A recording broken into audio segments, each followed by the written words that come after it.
Hello and welcome to another video. Today's problem reads, gravel is being poured from a conveyor belt at a rate of 140 cubic feet per minute, forming a conical pile whose base diameter is 2 times the height. How fast is the height changing when the pile is 12 feet high? Well, like I said in these related rates problems, it really helps if you start by visualizing the information that you're given. So here we're told that there's a conveyor belt pouring gravel out at a rate of 140 cubic feet per minute, and it's forming a cone whose diameter is 2 times the height. And we're asked, how fast is this height changing when the cone is 12 feet high? So now what we want to do is list the information that we're given. So we're told that the volume, the rate of change of the volume is 140 cubic feet per minute, because the gravel is being poured at that rate, and that's going to determine the size of the cone. So dV dt is equal to 140 cubic feet per minute. That's the rate at which gravel is being poured out and forming that cone. And we also know that that cone has a diameter that's 2 times the height. So we know that D is equal to 2h. And we also know h is equal to 12 feet. We're given that here. What don't we know? What we want to know is what dH over dt is. We want to know what that rate of change of the height is when all this is going on. So how can we figure this out? What we have to really notice is the shape that we're working with. So here we have a cone, and we know that a cone's volume can be described as 1/3 r squared times pi times h. So we'll go ahead and write that down.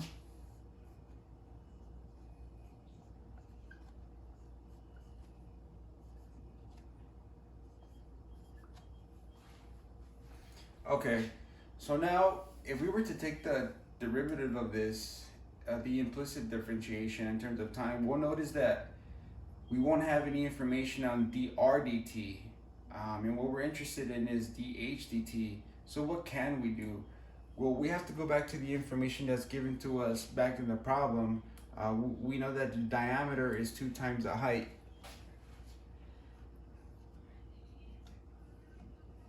But we also know that diameter is equal to 2 times the radius.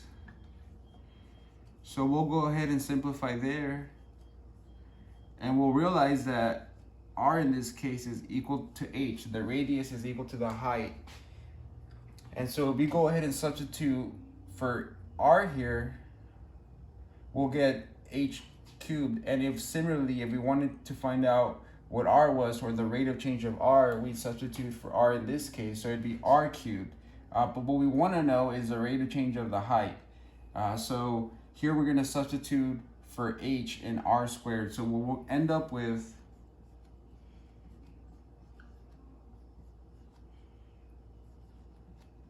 and so here it's going to be h squared. And like I said, if we were interested in the rate of change of the radius, we'd be substituting for r instead of h. And if we combine like terms here, we're going to get 1/3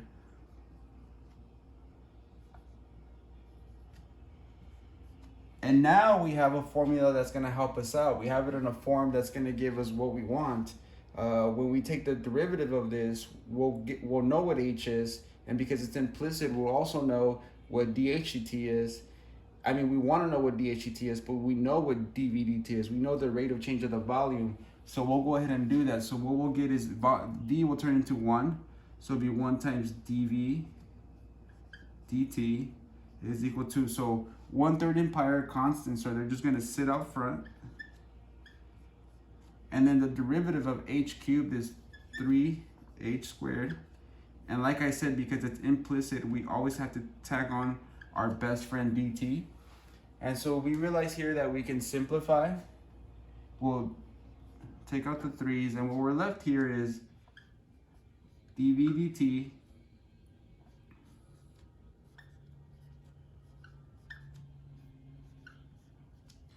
now this is really going to help us out because we know what H is, we know what dV/dt is, and we're interested in what dH/dt is. So it looks like we have everything that we need.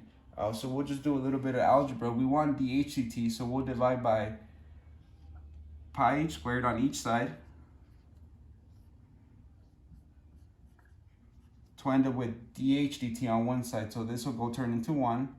And so what we'll have, we'll put it over here, we'll have dH over dt is equal to dV/dt over pi h squared.